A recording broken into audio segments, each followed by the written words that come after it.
Si la plupart des serres de l'archipel ont été pratiquement toutes dévastées, l'une d'entre elles a tenu le choc face à des rafales de vent de plus de 220 km/h.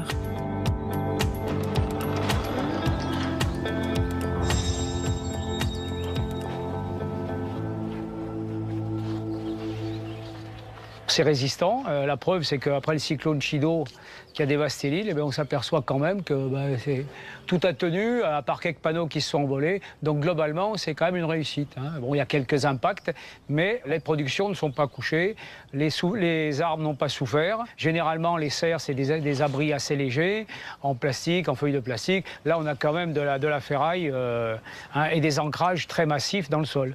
Elle était garantie anticyclone, la preuve, c'est que ça a marché.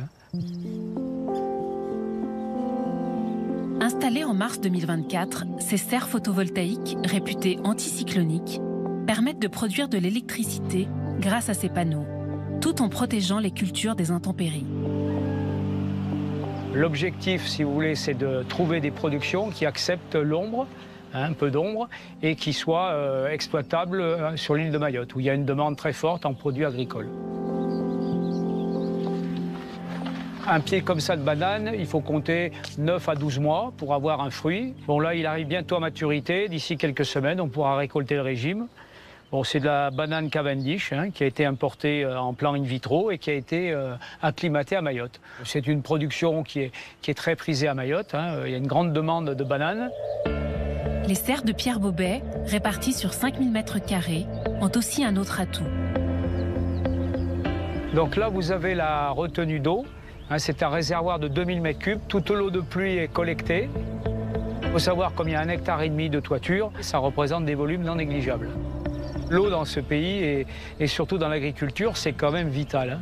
On a une crise de l'eau sans précédent, donc on est vraiment content de pouvoir stocker, ce qui permet de tenir quand même quelques jours pendant la saison sèche. Donc là-dessus, on est rassuré, donc on est prêt pour la suite.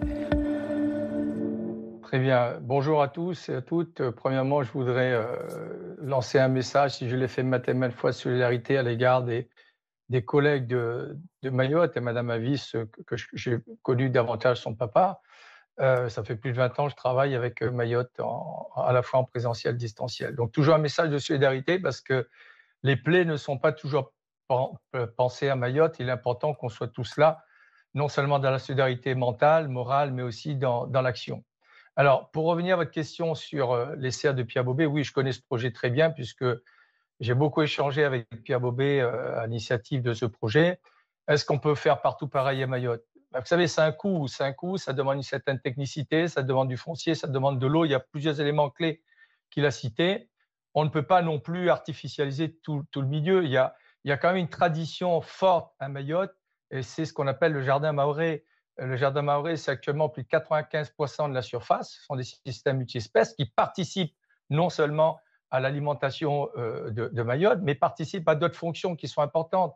C'est un état d'esprit, c'est un art de vivre, c'est le don, le contre-don, c'est l'échange, c'est la solidarité. Tous ces mots, quelqu'un de ces mots, Madame Avis l'a prononcé. Non, on ne peut pas transformer Mayotte uniquement avec ces serres, c'est pas possible. Il faut différents systèmes. Il y a d'autres initiatives à partir du plein champ et autres pour atténuer les conséquences néfastes d'un cyclone. Non, on ne peut pas, parce que vous parliez du coût, mais qui les finance, ces serres? Est-ce qu'il y a des aides spécifiques pour financer ces serres? Oui, alors, bon, quelques mots rapidement. Il y a plusieurs opérateurs sur la place, donc il n'y a pas de secret de polichinelle. Monsieur Bobet a travaillé avec le groupe Accuyo, qui est leader sur ce secteur à La Réunion depuis 10 ans et qui s'est étendu sur Mayotte. Il y a Total Energy, vous avez Solar, vous avez Albioma, vous avez plusieurs opérateurs. Alors, moi, les coûts, je ne peux pas vous les dire, le dire, parce que je n'en ai pas connaissance exacte. Je dirais des gros mots et des mots insensés. Ce que je peux vous dire, c'est que normalement, il y a une convention, un bail qui est signé entre le propriétaire du foncier et celui qui fournit l'énergie, un bail de longue durée, qui est généralement de 30 ans, soit c'est un bail emphytéotique ou un bail à construction. L'opérateur de l'énergie va financer toute la structure.